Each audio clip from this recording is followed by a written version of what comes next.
안녕하십니까 성도 여러분, 지난밤도 평안하셨습니까? 유튜브 방송을 통하여 함께하는 교과 해설 새벽 기도의 시간에 함께하신 여러분 모두를 환영합니다. 저는 퀸즈교회를 섬기는 문인정이라고 합니다. 오늘은 여섯째 날, 지난 한 주간의 교과 내용을 복습하면서 정리하는 더 깊은 연구의 시간을 갖겠습니다. 이 시간 성령님께서 우리의 심령을 축복하셔서 하루가 시작되는 이 순간 하나님의 말씀을 펼칠 때에 세상의 모든 근심과 걱정, 도전과 위협들을 물리칠 수 있는 힘과 능력을 주실 뿐 아니라 다가오는 안식일을 통하여 회복과 축복을 경험할 수 있도록 인도하시기를 간절히 바랍니다. 말씀 묵상을 시작하기에 앞서 다 함께 머리 숙여 기도하겠습니다.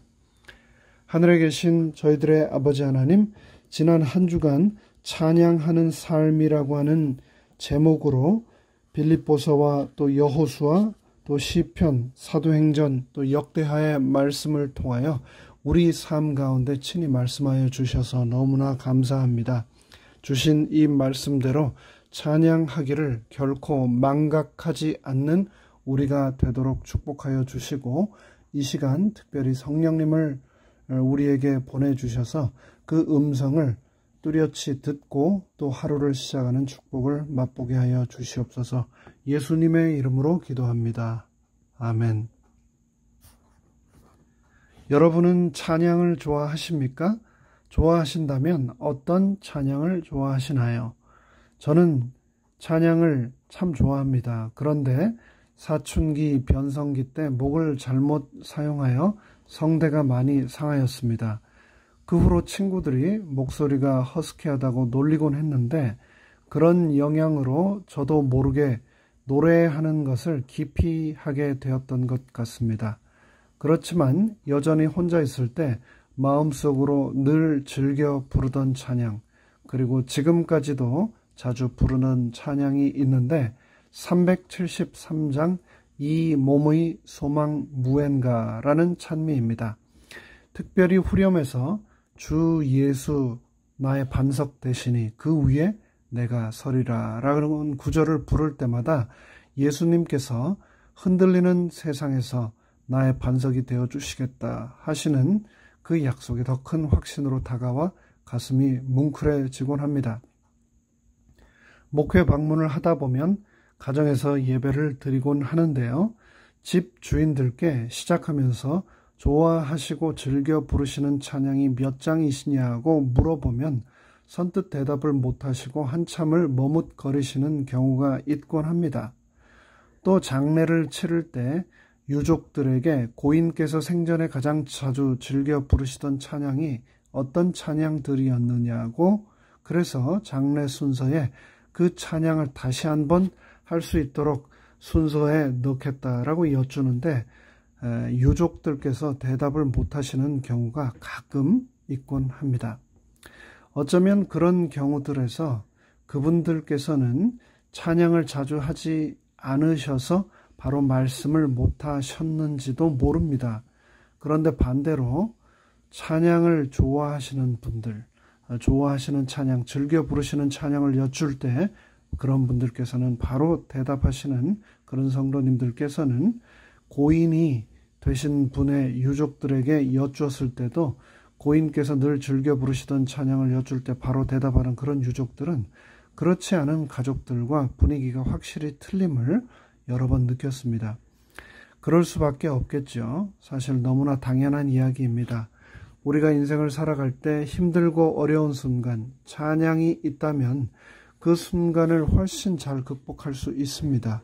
우리 인생에 즐겁고 감사한 순간 찬양이 있다면 그 기쁨과 감사는 배가 되어 주위 사람들까지 행복하게 만들기 때문입니다. 농부들이 힘들 때 농부가를 부르듯이, 군인들이 행군하면서 전쟁터에서 군가를 부르듯이, 심지어 말 못하는 미물인 철새들조차도 수천 킬로미터를 날아가면서 서로 노래로서 응원하며 함께 여행하듯이 우리에게는 노래가, 우리 날마다 순간순간의 삶에서는 찬양이 너무나 필요합니다. 지난 2년여 동안 팬데믹 기간 동안 온라인으로 예배를 보시느라 다들 얼마나 수고가 많으셨습니까? 그동안 우리는 아쉬운 대로 그나마 영상으로 설교 말씀도 듣고 줌으로 서로 얼굴도 보며 교과 공부도 하고 교제는 할 수 있었습니다. 그 전 당시 교회에서 직접 만나 그러나 함께 서로 찬양하던 순간만은 우리가 재현을 할 수 없었는데요. 아무리 전문 성악가들이 고급 영상 제작에 힘을 빌어 만들어진 찬양 비디오라 할지라도 우리가 직접 교회에서 만나서 함께 부르던 찬양의 감동만큼은 온라인 예배 때 우리가 받지 못해서 참 그 부분이 너무나 아쉬웠던 것 여러분 기억하실 겁니다. 지금 너무나 감사한 것은 교회가 다시 오픈되고 찬양대 활동도 다시 재기되고 예배 시간에 비록 마스크는 쓰고 있지만 함께 한 목소리로 교회에서 찬양할 수 있다는 것 아닌가요? 찬양이 우리의 믿음을 다시 회복시켜 주고 계십니다. 찬양이 나 자신뿐 아니라 예배에 참석한 우리 모두를 변화시키고 계십니다. 왜냐하면 찬양은 어둠을 몰아내고 빛을 불러오는 신비한 능력이 있기 때문입니다. 찬양은 우리의 마음을 변화시키는 힘을 가지고 있습니다. 변화된 마음은 세상, 즉 나를 둘러싼 모든 외부적인 요인들을 바라보는 나의 시선을 또한 변화시킵니다. 결국 찬양은 모든 것을 바꿉니다. 하나님을 찬양할 때 우리의 믿음은 행동으로 나타나게 됩니다. 찬양은 우리 삶과 특별히 신앙에 굉장히 큰 힘을 제공합니다. 그러니 빌립보서 4장 4절에서 말씀한 것처럼 주 안에서 항상 기뻐하라. 내가 다시 말하노니 기뻐하라 라고 하는 말씀에 순종하여 항상 찬송하는 삶을 살기로 결심하고 실천하며 살아야 하겠습니다. 찬양은 특별한 일회적 이벤트가 아닙니다. 찬양은 나의 삶의 자연스러운 일부분이어야 합니다. 매일 매 순간 우리가 숨 쉬는 것처럼 날마다 경험하며 실천하는 삶 자체가 되어야 합니다. 주변 상황 때문이 아니라 하나님의 선하심과 그분의 신실하심 때문에 항상 찬송할 수 있는 우리가 되어야 합니다.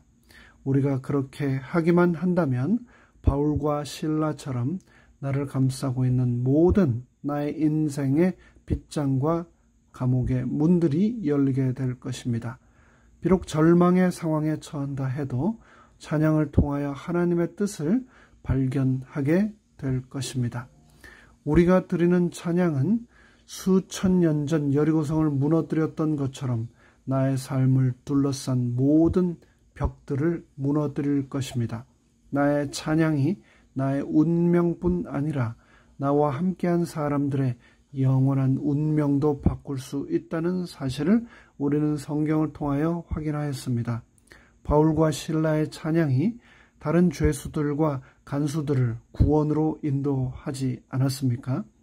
나의 무력함과 하나님의 전능하심을 깨닫게 해주는 가장 탁월한 도구, 찬양.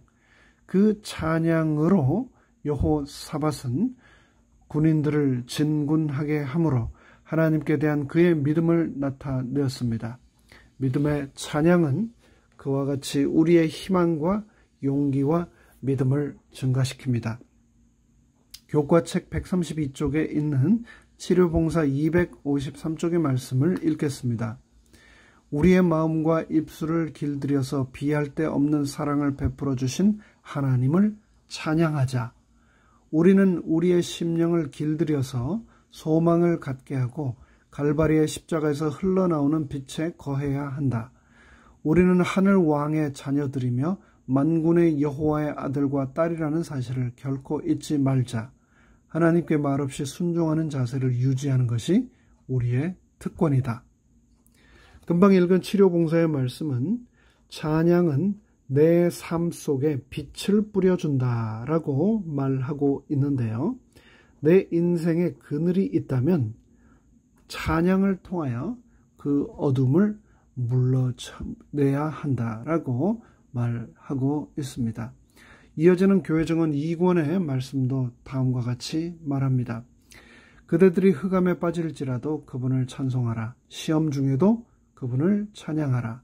사도는 항상 기뻐하라. 내가 다시 말하노니 기뻐하라 하고 말한다. 그렇게 함으로 그대들의 가정에 우울함과 흑암이 덮일까? 아니다. 그것은 태양광선을 가져올 것이다. 그리하여 그대들은 영광의 보좌에서 영원한 빛을 거두어 들여 그대들 주위에 전파할 것이다. 이 빛과 생명을 주위에 퍼뜨리라. 그대들의 길에만 뿌릴 것이 아니라 그대들이 교제하는 사람들의 길에도 그리하라. 그대들 주위에 있는 사람들을 향상시키고 고양시키며 그들에게 하늘과 영광을 가르쳐주고 그들이 세상 사물을 떠나 영원한 것, 불멸의 기업, 썩지 아니할 부를 구하도록 인도하는 그 일을 그대들의 목표로 삼으라. 이제 한 주간의 말씀 묵상의 시간을 마무리하겠습니다. 우리가 살다 보면 수많은 사람을 날마다 만납니다. 오늘도 또 수많은 사람들을 만나게 되겠죠. 그런데 만나는 사람들이 결코 다 똑같지가 않습니다.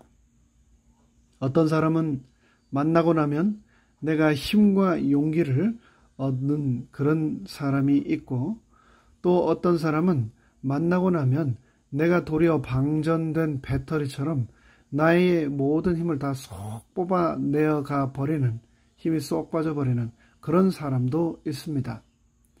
보이지는 않지만 사람마다 가지고 있는 독특한 후광이 있다는 것 여러분 아십니까?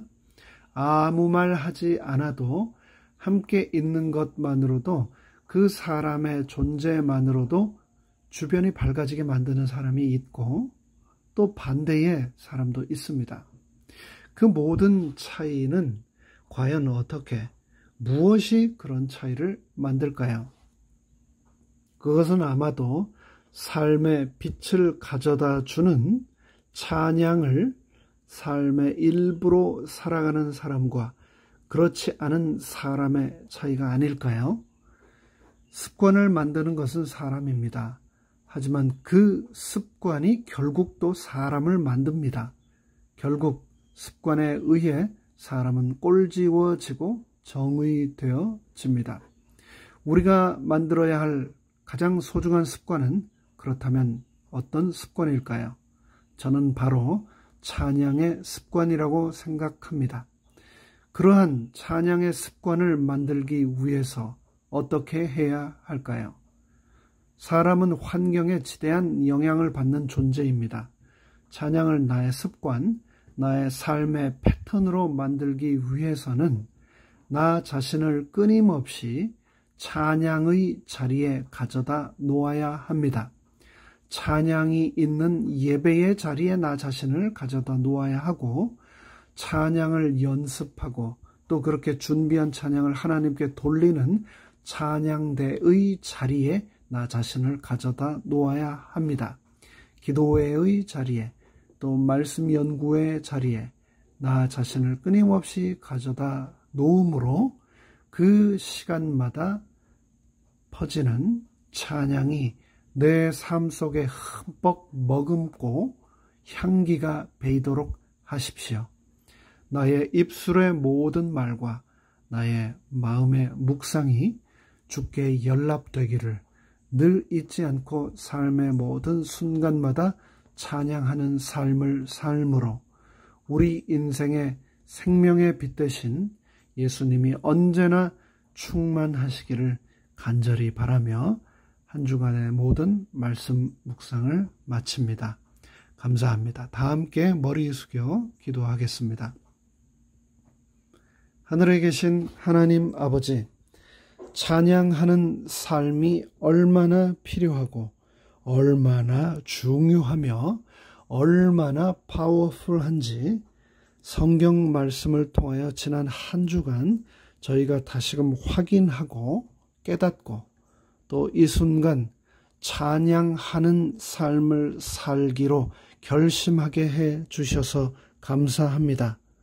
찬양을 통하여 우리의 믿음을 행동으로 실천하게 하여 주시고, 나의 찬양을 통하여 나와 함께한 수많은 사람들의 삶과 운명을 바꾸는 그러한 기적을 오늘도 나의 삶을 통하여 성령님 이루어 주시옵소서. 모든 말씀 예수님의 이름으로 간절히 축원하옵나이다. 아멘.